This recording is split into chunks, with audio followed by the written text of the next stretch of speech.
wheat, the largest producer of hibiscus, the largest producer of sesame in Nigeria. And dates. I have only 27 local governments. I'm larger than Kaduna. They have only 20. So let's get to the issue. Let's get to the issue. Yeah. The issue is we are here on health financing specifically, as you say.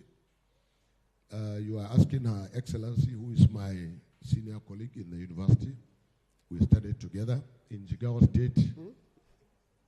We have done our own analysis, and WHO was saying is here, if you are going to be very serious about health, 71% of health expenditure is out of pocket from communities and families in the society. All the rest of the 29 is what the federal government, the states, and the local government and partners are spending. So if anybody is serious about alleviating poverty, there are things that you have to do deliberately. I'd want you to address number one. No, I should have. I'm here for the dialogue, man. Don't mind. In financing, what we did in Jigawa is we instituted the social insurance, wherein we took 500 vulnerable from poor families in all the 287 wards of Jigawa State, totaling 143,500, amongst which include children under 5 years, women of childbearing age, those who are disabled, the elderly from 65 and above, and we index them and we start giving them service from October 2004. The government of Jigawa State reviewed the law establishing the Health Contributory Management Agency to include equity funding and employer contribution. And the government gave us 1 billion naira last year to provide these services in the primary health care facilities. You cannot be able to provide these services until you have the primary health care itself. You cannot be able to provide this service until you have the staffs themselves and until you have the equipment. We started revitalizing 37 primary health centers in Jigawa State in 2003 to 2004. And then through impact, we revitalized 114. A total of 184 ward-level primary health care. Yes, I'd like to jump in. In terms of access, in terms of attendance, is there an uptake? It is. Yeah. I have already given my presentation to. Fantastic. If they can light it here, everybody can see. Thank you. But I will have to stop you. I'm a very uncomfortable commissioner. Okay. Like no commissioner in Nigeria, I signed a performance bond with my governor, and I'm the only one who have done that in Nigeria. That I have to increase social insurance coverage in Jigawa from 4 to 30% before the end of our tenure. Thank you. Let's give him a round of applause. We'll track you. We'll track you on that, and I hope that my colleagues are taking note. Yes, please. Okay, so let me just say that, Jigawa is talking about being the only one that signed the performance contract. But I would like to say something. I think Kaduna State is the only state that has developed a service delivery plan for all its facilities. Yeah. So we developed a service delivery plan. We did an assessment. We did an assessment of access, to health facilities. And at the time we did that assessment in 2015, we were only at 40% of access to. Now we are at more than 80%. That study was supported by a sub-grantee of the Bill and the Gates Foundation then, and the Gates Foundation now. Okay. So, and aside that, we're the only state, I think, that does a distribution according to a performance matrix of the facilities. Thank you. Thank you so very much. And that's the thing about this dialogue, is that it's evidence-based. And if you're sure about what you're doing, you can beat your chest out. Because one thing I can assure you is that the Nigerian media will come to do verification of some of the things that we do not know about now, but we would want, because we need to start, thank you, we need to start copying best practices if they occur. The Nigerian media is not here today to castigate what has not been done. We know that we are not there yet. We want to stop crawling so that we can walk faster. So thank you, Kaduna State. For any other from, yes, the commissioner from Kaduna? Let's see, do I have any other person? Yeah. Katsina, yes.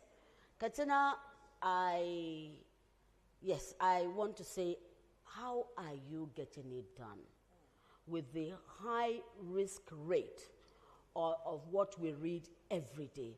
What is it that you need? What is it that you're doing to ensure that there's some measure of equity around the health sector? Katsina, you have the floor. Can we have the microphone quickly? Well, let me start with the existing protocol. Let me say good evening all. You are talking of Katsina, and this is Katsina. I have the privilege to have given affinity services to one officer in charge of health. Yes, what we are talking of Katsina, you are talking about but seeing is believing. As far as I'm concerned, Katsina is a state that we have bordering and we have the security challenge issues. But as far as I'm concerned, there's a leadership. There's a leadership, there's a political will. Not only theoretically, but action. Action in the sense that we know ourselves better than anybody. We are the people that we know ourselves, and we know the terrain, we know the environment, we know the geographical location of the state. This is administration when it comes on board. The nature of the state, we are bordering with the Niger in two border, that of through Daura, and that through Katsina, through Jibia. We are bordering with Zamfara, Jigawa, Kano, Kaduna. But the issue of insecurity, when the administration came on board, we have over 23 local government under siege. But today, seeing is believing. I assure you, with the community engagement, community participation, we believe that security is everybody's business, all hands on deck. With the collaboration, with the engagement of community participation, community mobilization, sensitizing people, the government remains proactive, which I assure you today. We have 361 wards, 34 local government.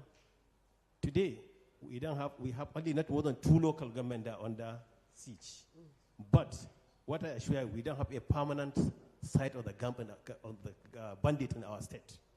It must be a hit and run. They are going around across the state. But let me make it clear. It's an organized crime that you don't even know who we are fighting with. Organized in the center, most of them, they are son of the soil. How is it impacting on the health? The impact of the health sector today, you can see the issue of maternal mortality and the issue of polio immunization. You can see that we are riding. We are moving forward. We are not declining. So that you can see that the actions speak better than louder. Our structure is working very well, and we are making impact, and we are making progress. Thank you. If there's a sector that is dynamic, is the health sector, and innovation is an imperative. Dr. Wada, I want your thoughts, please, because we have a private-public mix in the health sector. Sir, can we hear from you? What is new, and what can the states learn from you? And thank you for the happy families. Thank you, Your Excellency, for a brilliant discussion. Thank you, everyone that is here. The foundation is that health is all we've got. Not our mansions, not our cars, not even our relatives, but our health. For long, Nigeria has been struggling positively to try to climb the ladder and be where the rest of the world is. And it has been difficult. So when the option to do public-private partnership at Garki came up, 2007, we won it fair and square in a very transparent process. Settle your mind about that. Malam Nasir El-Rufai was the FCT minister and Obasanjo was the president. There was no mago-mago, and I'm proud to say that Nigeria can do many things without mago-mago. And second point. Dr. Wada, sorry, I was in public health then, so we also attest to that. Yes. Thank you. So give Her Excellency a round of applause. Why must I mention that? Nothing sustains unless its foundation is strong and transparent. So we are still in Garki, knocking close to 20 years with 10 more years ahead for us to do. What lessons have we learned? It is like no other general hospital. Almost from the first year, computerized appointment systems, some level of referral systems, equipments that work and produce reasonable results, people, staff that are not chosen because of where they come from or who they know, but what they know and what they can do.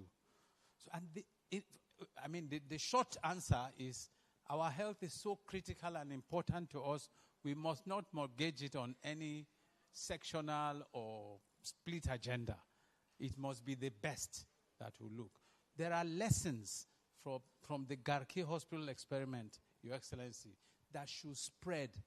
A bit tinkered here for this state, tinkered there for another city. It may not be exactly what we've done in Garki, but I'm telling you, if you go to Garki as I stand, you can't find a parking space. Why? Nigerians are not stupid. If they find quality, they'll go for it. Access is critical once you've taken care of the facilities. Our people, they are not poor. I am one of those that says collectively we are rich people. Our problem is wealth distribution, wealth management, and what is critical sector to invest in. Poverty, if you have that poverty mentality, you will never progress. So we are rich. I want to hear from you. We are. Tell yourself you can do it. Tell yourself you are not a poor person. Remove that mentality, you will face anywhere in the world and try to beat them. It is on that I have stood for Garki Hospital, and there's a lot more that's coming. Robotics is here, but that's not the end of our game. We're going to do more. Thank you so much. I think the crux of the matter which he has spoken to is the collective responsibility that is needed.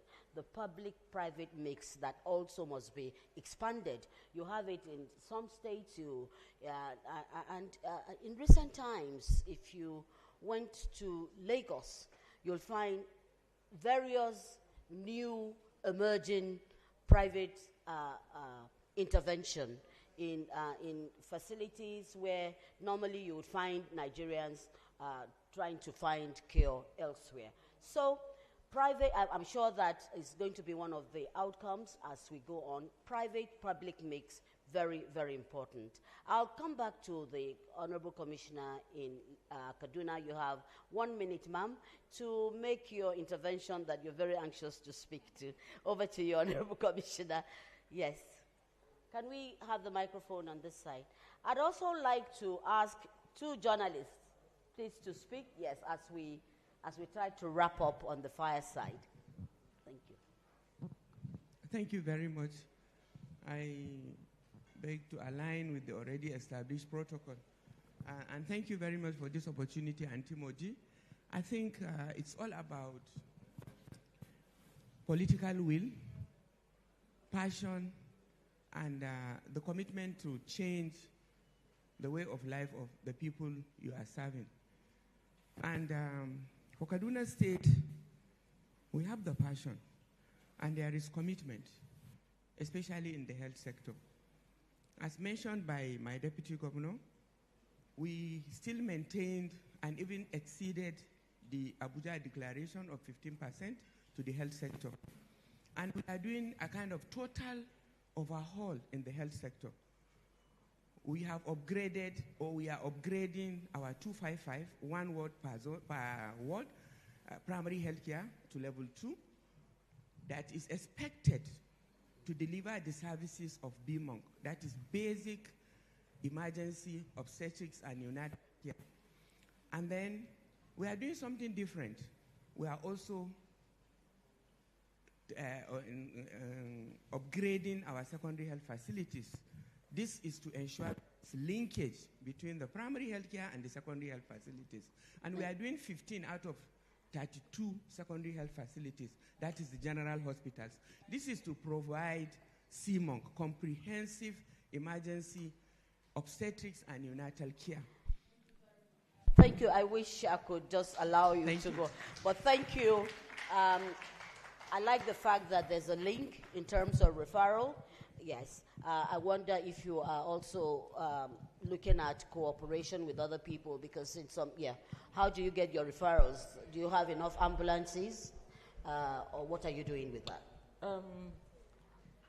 I said earlier that we're looking to get 23 more ambulances. We have some, but we believe that they are not enough, and we need to. How about the roads? Fine. So in Kaduna now, I think during this dispensation, what we're doing is we're concentrating on developing rural infrastructure, opening up roads, linking the roads to markets and other areas. How about immunization? Yeah, we're all doing that. In fact, places that were hitherto considered as insecure and health workers could not get access to because of the kind of interventions that we have now in Kaduna, they have all been opened. Her local government was one of the local governments that we could not access, but now people go there, we provide services, markets are open, education is, schools are going on, and all that. So aside from all the things that we're doing, trying to get health workers, trying to get communities to trust us and believe in the primary healthcare services again, providing the referral system, working with partners, private partners. Recently, we had a meeting with the World Muslim League. They're building a cardiac center, a world-class cardiac center. So you've been able to attract. Yes. Once they know that the state is serious about what Yes. he or she In is fact, doing. they're almost finishing. Now it's the equipping stage and then the staffing. Okay. So Kaduna will have a cardiac center. For if you have a relative or yourself that has any cardiac, please come to Kaduna. Okay, the dialogue is providing for advertorial. Dayo, I think, Dakpo, I think we have to see what we'll do with them. Okay. Well, I have here with us a most respected professor of communication and media. The man has impacted so much in our lives. He's the chair of what we were doing of the CGIT. And he's here, Professor Pate, my brother.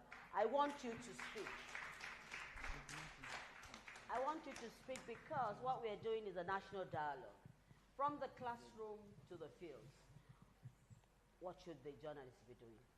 Thank you very much, Antimoji. I did not prepare my mind for that question. But I train students to also ask. Now that I'm being asked, I will respond. Thank you very much, Your Excellency, distinguished ladies and gentlemen. Our contributions from the academia is very clear. Recently, you may notice that we have unbundled the curriculum for the training of media professionals in this country. And in journalism particularly, and broadcasting, we have specifically designed programs on health communication. And we did that in consultation with the WHO, UNICEF, and UNESCO. They were all part of the process. Of course, we also involve our professionals at the state and local government levels. So I can assure you the next generation of journalists will be professionally competent and will have the confidence as well as the knowledge and the interest to penetrate into our local communities to get the information and handle the information strategically in such a way that they will attract attention of policymakers, involve the communities to raise their interest, and generate whatever support that may be required for a proper and effective function of our health system in Nigeria. Thank you. Very much. This is the way to go. We'll now find our professionals being able to report from the point of knowledge. And that's what other countries have done. Yes, from the News Agency of Nigeria.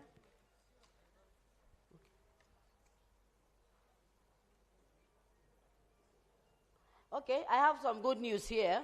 And from Kaduna State, out of the 23 ambulances Her Excellency was speaking to, we say 17 have been delivered this morning to the Ministry of Health. Right. I think that applause should be very loud.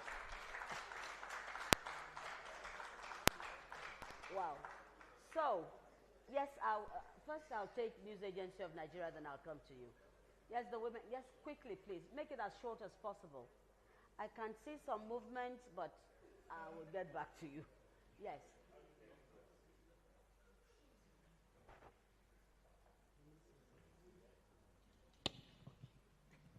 Thanks so very much. Thank you, Ma'am. Your Excellency, Ma, we would like to know how many facilities, because when we speak about maternal death and maternal health, we still find out that postpartum hemorrhage has always been the problem. And thank God for eMotive. We have seen how much eMotive have done through research, which we've studied and we've seen.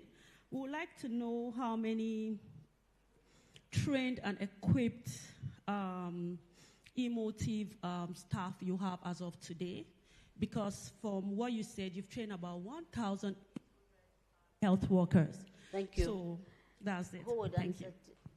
Are you picking up, Mom? What I said is that we're recruiting 1,000, and we're institutionalizing in-service training, and also working with the Office of the Head of Service, training, like outside like postgraduate trainings for our nurses, our midwives, but especially the midwives and others who are working in the primary healthcare center. For now, what we have done is only the MLSS, LSS, and ELSS trainings, right? But I think within the next year, what we hope to achieve is to have staff that are well trained, right? So that they can provide quality services for our women and children. And that has already been captured in our budget, and we'll see to that. We signed the mutual accountability framework with our partners. So while we're holding them accountable, they're also holding us accountable. So we have no fear that will be done. Thank you. Yes, please. Yes, please. Okay, good afternoon, everyone. My name is Angela Muzo. I work with the Punch newspaper. I'm the editor of Punch here twice. It's nice to be here. Thank you for the opportunity. Please, Your Excellency, yes, you have mentioned that you have above 15% of the budget. You have over 15% head budget. Most times we are beginning to move away from, 15%, 10%, 20% to implementation. Now implementation, how many percent, ma?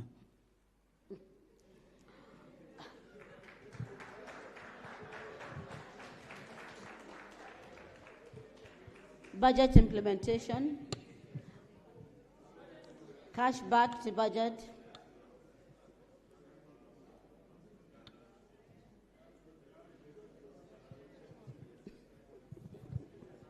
Thank you, Your Excellency. Thank you, Auntie Moji, for putting this together. Consistently over the last 2 years, the allocation has been over 15%. 15.2% 2023, 16.1 2024. This year, I'm not going to mention the figure, though it has not been concluded. However, for the year 2024, the performance for PHC was 44%. 2024. This is 2025. So far, it is 51%. As at October this year. Your Excellency, thank you. Thank you very much. Just at that moment that we need an intervention, we have the coordinating Honorable Minister of Health here with us. Thank you so much. We know that he operates a very busy schedule, but thank you for coming, showing up. Am I going to just invite him to the fireside? I know he's... Okay, you have a documentary to show him. Yes, how long is this? Okay. Honorable Minister, sir, we have a documentary to show for like 7 minutes, and then we'll bring you to the fireside. Thank you, sir. I think you should. Yes. Across Nigeria, thousands of mothers go into labor every day hoping for one thing: to come out alive with a healthy child. But in communities from Bayelsa to Bauchi to Jigawa to Akwa Ibom, that simple hope is becoming a gamble. Because while governments receive billions, while officials fly abroad for medical care, the very health centers meant to save ordinary people are collapsing.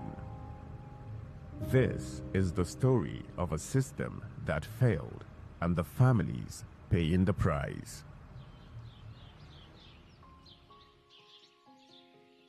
We begin in Bayelsa, one of Nigeria's richest states, a place where oil money flows, but where a pregnant woman cannot find a doctor at night. In Otuabagi, the first community to produce crude oil in Nigeria, the primary healthcare center sits in darkness. There is no electricity, no midwife on duty, and no delivery bed available. All they had was a rechargeable torchlight and hope. It was there that Patience Bulus, a mother of 4, delivered her baby. The child survived, but Patience didn't. 12 hours after childbirth, bleeding took her life, a death that doctors say was preventable. The baby we say handle and give someone. So my children now then they with one woman for here now. As the thing they like this, government go fee provide doctor then where they don't qualify well, so that they go fee open some place where they go work for there in case of tomorrow. Another woman, thank God that Gogo died from internal bleeding before she could reach the capital for care. Across Sagbama, Bulorua, and Torangyama, the stories repeat. PHCs without water, without staff, without equipment.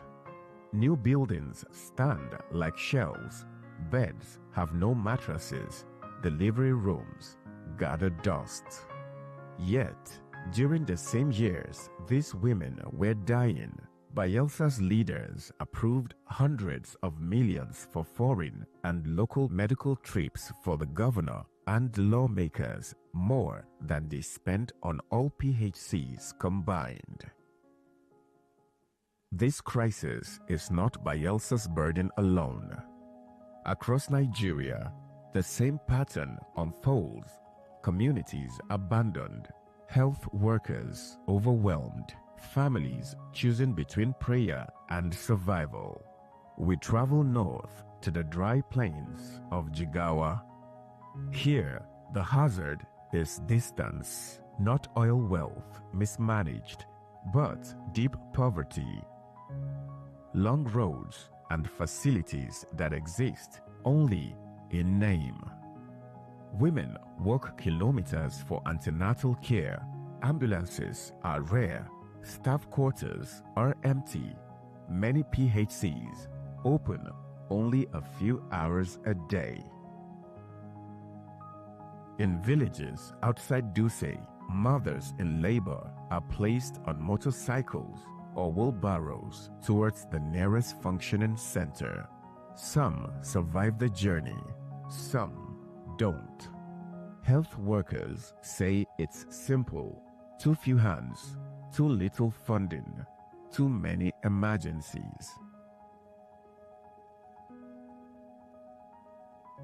In Bauchi, the story shifts again. Disease burden compounds every weakness. In Ringim, Ganjua LGA, Hannatu Sabiu holds her grandson, Mohammed Sani, 3 years old, weak and in pain. The health post treats basic fevers, prescribes ORS, and refers for anything more serious. The nearest PHC, Kafim Madaki, is kilometers away, and on the day we visited, under lock. Bauchi battles cholera, measles, and Lassa fever. Outbreaks spread quickly where clean water, functioning clinics, and trained surveillance are missing. Community health workers often lack the training to recognize epidemic diseases. Children die because the basic systems fail them. Women tell of labor attended by students or by volunteers, not qualified midwives. At General Hospital, Kafumadaki, there may be only one locum doctor, no oxygen, night shifts left to untrained hands. The result is delay after delay and life lost. From Jigawa to Akwa Ibom, another oil-rich state, another mirror. In Emeroke, Queen Purple, 25, went into labor at night. The PHC was closed. It rarely opens after dark because there is only one staff member. Desperate, Queen turned to a traditional birth attendant. After hours of labor, her baby was born, lifeless. She is not alone. Mercy Ishmael lost her baby after delivering at home. Blessing Jimmy died after childbirth. Her newborn survived. Only 2 months. Akwa Ibom built model PHCs, glossy structures, but many are locked, lack staff, or operate only by day. In the same year these deaths occurred, the state bought 1.3 billion naira worth of luxury SUVs for lawmakers. Health workers say that money could have funded hundreds of nurses and midwives. After public outcry, the state declared a healthcare state of emergency. But for families who lost mothers and newborns, the declaration is late. 4 states, different regions, different histories, but one truth connects them all. Women are dying from conditions that should not kill: postpartum hemorrhage, prolonged labor, undiagnosed ectopic pregnancies, and newborn distress.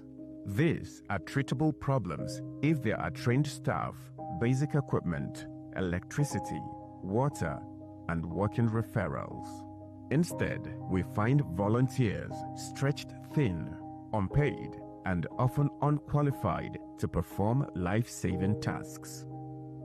Governments build structures but forget the people needed to make them work. What we found from Bayelsa to Jigawa to Bauchi to Akwa Ibom is a health system stretched to breaking point, held together by luck and last-minute prayers. While political elites travel abroad for checkups, ordinary women die at home, in tricycles, on hospital floors, or inside dark health centers with dying torchlights. Nigeria does not lack money. It lacks priorities. It lacks accountability. It lacks the will to protect those who need care most. Until that changes, mothers will keep dying in silence. Children will keep leaving this world before they learn to speak. And communities will keep asking one painful question: if the system is good enough for the people, why is it never good enough for the leaders? This is not fate, it's choice.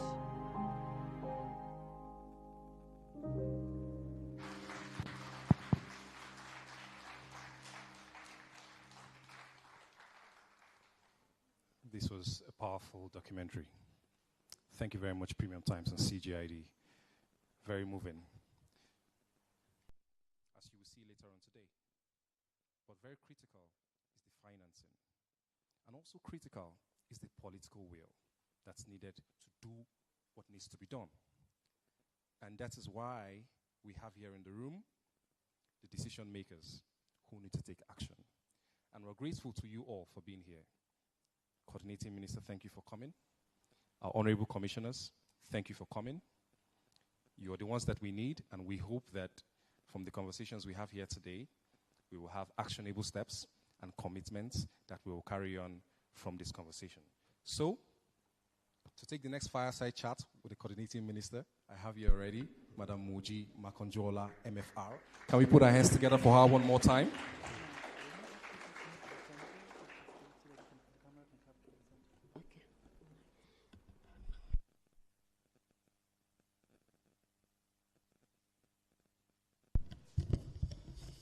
I've been asked to move to another side of the hall, so I hope here is good enough.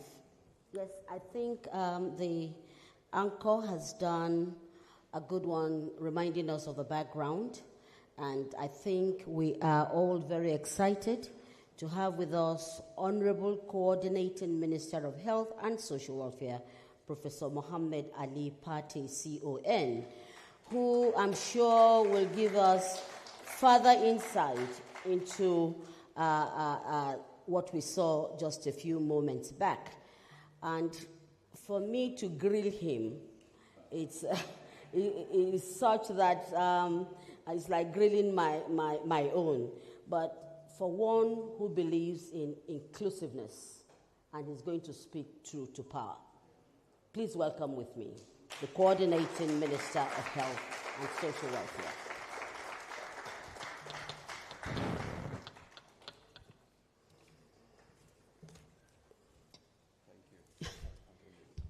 You're welcome. Before you came in, we were having a dialogue. Yeah, for the minister. Okay. Before you came in, Honorable Minister, we were speaking to facts. We were speaking to what the subnationals are able to do, falling in line with the reforms of your administration. I think we need a background. Tell us what's your reform is all about, especially seeing that documentary. 7 minutes, so compelling, yet so realistic, even in Bauchi State, if I may say that. Well, thank you. Thank you, Antimoji and Premium Times and all the organizers. This is a very serious issue. This is life and death. And so, as you've gathered a full house of excellencies, deputy governors, commissioners, other leaders, I wonder how much time do we have to delve into this issue. We should take as much time as we need to discuss it if we really want to give the seriousness of this issue the attention that it deserves. So I hope you'll bear with me if we really truly make it a deep conversation. I don't have any remarks. I will tell it as it is, because I've been here 2.5 years. And I think we can all come to some understanding, I hope better understanding. And the video that was curated, it's truly very touching, because this is lives, this is the state of the country. But why is it? Health, as the moderator, or you're not the moderator, but someone said, is a choice. Essentially, it's a political choice. It's a choice for any country, any people, not only one government, not only the public or the private sector. Citizens themselves choose whether to build their health system or not to build their health system. For a very long time, Afrobarometer had surveyed African countries and asked people, what do you care the most? In most countries, health is number one, except one country, which I will not mention, where health is number two. So this has been for decades in the making, that the prioritization by citizens on investment in health is key.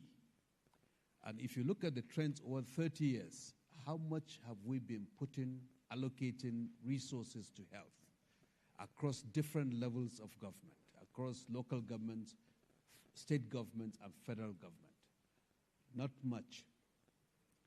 Less than $7, $8 per person, federal, and if you add all the states, another $7, $8 per person.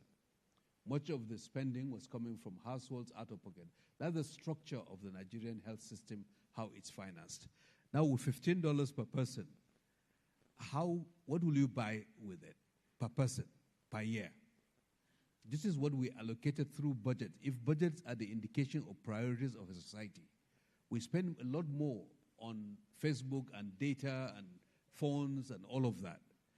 But on health, for decades, we had not invested. And those priorities, where our legislature, whether our appropriators, whether the executive, we have not invested in the infrastructure.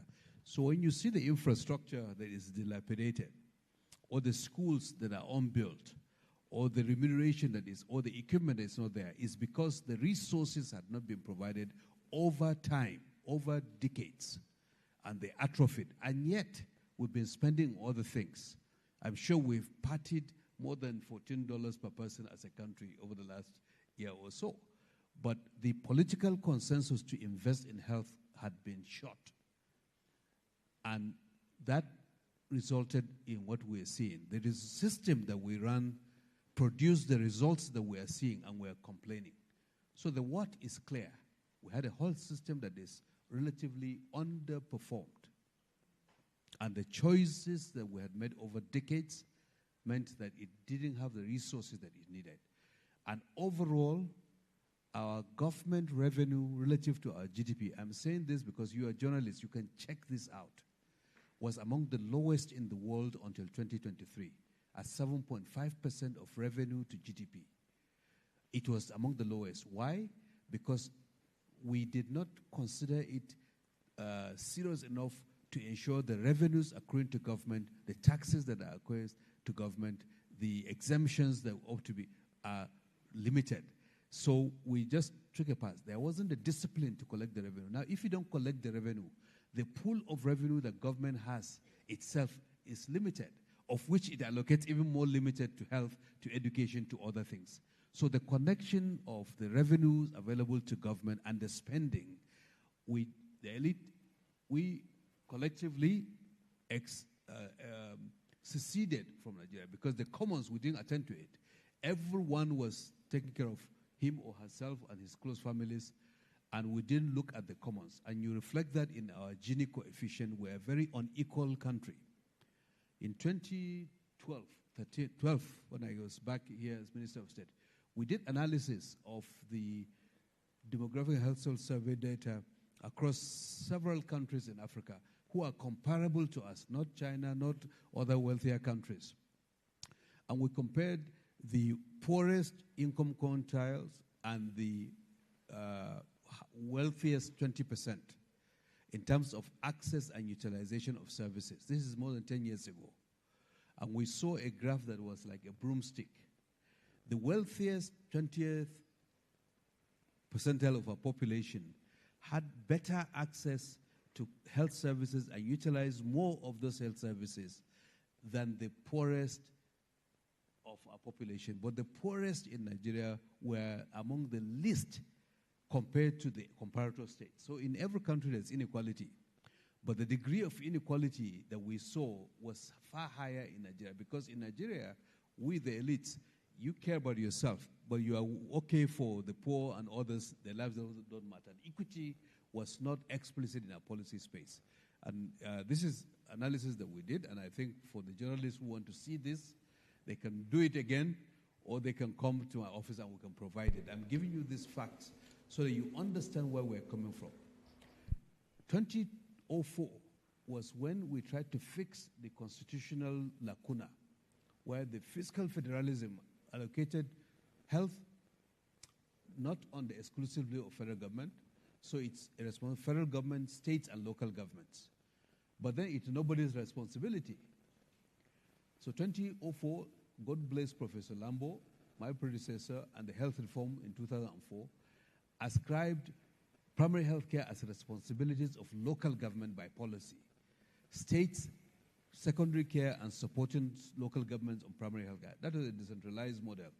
And federal government, research, public health, and tertiary hospitals. But the outcomes didn't improve. So to fix it, the health reform started the process for the Health Act, which took 10 years because of how much we prioritized it. 10 years to pass the Health Act in 2014, which created the Health Act, the Basic Healthcare Provision Fund that we're not talking about. It took 10 years to pass that law. How many laws have we passed? That was passed, signed into law, but its execution didn't pick up. For the 10 years since that law was passed, the funds were only provided 4 or 5 times. In the last 2 years, every quarter we've had an MOC. We've done 2/3 of all the MOCs done in the last 10, 11 years in just these last 2 years, because we focused on implementing the law that was passed that tries to bring primary health care to life. Even if it is not directly federal responsibility, but federal government, we cannot stand by in Abuja and allow this picture that you are seeing to continue. That's why we intervene. You may call it an overreach, but what is the business of federal government in building PHC in every community? When there are local government, there are states. But knowing the fiscal circumstances of those states, of course, federal government had to intervene. But I want to connect it, Madam Oji, to the macro fiscal reforms. Since 2023 till today, and you can check this out, the revenue to GDP has increased. It's now about 13% or more. I think you can check that out. There is more revenue, even though nominally, because of the devaluation, it's not gone up, but at least so the truth of the matter is that now we have additional revenues. So how do we ensure that these additional revenues, as they come through, we invest and all levels invest so that the picture that you have seen here will no longer be the norm? How are we asking respective states, local governments to do their own part? So when you ask me the question of what is the reform that we've been trying to do over the last 2 years, understanding the history of where we have been is why we said, and the President launched the Health Sector Renewal Investment Initiative in December 2023, that says we'll focus on 4 things. There are enough problems, but how do we focus on 4 things? First, the governance of it, because that's not technical. You have to organize better. And that's why we signed the compact with the states, with all the state governors. Ultimately, we brought in ALGON. We brought in our development partners. In the past, everybody was doing their own thing. Nigeria is not bereft of capacity. There are lots of individual capacity, but they are all working at cross purposes. This state doing this state doing that. But to bring that together and have a compact, why did it take this long to have a compact that says this is ask, this is offer? To put structures for transparency, for accountability, for quarterly performance dialogues, to have joint reviews. We just finished our joint review. So we assess our performance to respond to citizens' needs. We had 3 now People's Voices survey, 2023, 2024, and 2025, to be responding so that it's not just top-down, but we also listen to what the citizens are saying. How do we then increase domestic resources as the reforms are taking place? That's why federal government increased. It was 1.something trillion. Now it's almost 2.7 trillion to health. Doubled the BHCPF from the federal government, expecting the states will also do that. Because if you don't have the organization, you can increase the budget, spend it, but spend it on the not efficient things. Allocate it very inefficiently. So you spend on just the buildings and stuff, but not on what matters. So what we've been trying to do is to allocate better, allocate more efficiently, allocate more to the primary healthcare system. But the primary healthcare system cannot stand on its own. That's why it needs the hospitals as well. And so double down on the hospitals, on the cancer, on the ICU, on the imaging, and then deal with the affordability, the second pillar of agenda as well. The affordability so that health insurance becomes available. And knowing fully well, and you talk about mothers dying, more than 20, 30 years ago, Kelsey Harrison, a professor at Zaria, did a study, and this study is public information. Folks here may remember. He studied 20,000 maternal deaths in northern Nigeria. And if I remember correctly, half the deaths were not attributable to things that linked directly to the health system. There were other determinants: education, empowerment, access to transportation, early services, power, and the health part. So as we launch things like MAMI to crash maternal mortality, we're beginning to see at least some reduction in maternal mortality, but that's too small, too early. But at least it's a start. And building our hospitals, expanding insurance, and to produce. Why has it taken us this while to start even producing devices? 99% of our devices, we import them. Why? 75% of generic products, 100% of our branded, we import them. Why? We were not serious enough as a people, private sector, public sector, and the environment, the policy environment, the regulatory environment didn't help. But we're trying to change that. It will take time for it to happen. But if we are determined, we can do it. And then public health, the security and all of that. All in all, to say that what has taken decades to atrophy, it will take time to fix. And lamenting on the what, these are all known. But the how is less. How do you fix it if there are 1,000 problems? What we've done under this president is to say, let's begin to fix it in a determined way and not be distracted. And let's begin to show results and help that others, whether media, whether states, whether local government, whether partners, instead of complaining, let's join hands. Let states also key into what the president is trying to do so that we get the health system that we deserve. Because at the end of the day, it is all of us that will create it. So a very long-winded answer, Timothy. Yes, I needed to allow him to give us that background, particularly that I have my colleagues in the room, for us to see, to justify what Idris, you missed that submission, the editor-in-chief at the Premier Times, he made a submission that spoke and alluded to the fact that we do have a problem, but I call them challenges. The gaps the minister has been bold enough to speak to. How do we fix the gaps? I think one thing that has happened, which I am privileged to be part of, is the inclusiveness of governance in the Federal Ministry of Health. And I think the minister deserves a loud round of applause for that. Hearing people's voices. But beyond that, Honorable Coordinating Minister of Health and Social Welfare, how fast must we go? I'm a student of accentuating the positive. How do we stimulate people, for people to know that when you're talking to health, it's not just about Federal Ministry of Health or the State Ministry of Health. It's about collective responsibility going further. Before you came in, we had a submission on public-private mix. So, Honorable Minister, give us a priority in terms of using this platform to stimulate growth, quality growth in healthcare delivery. Yes?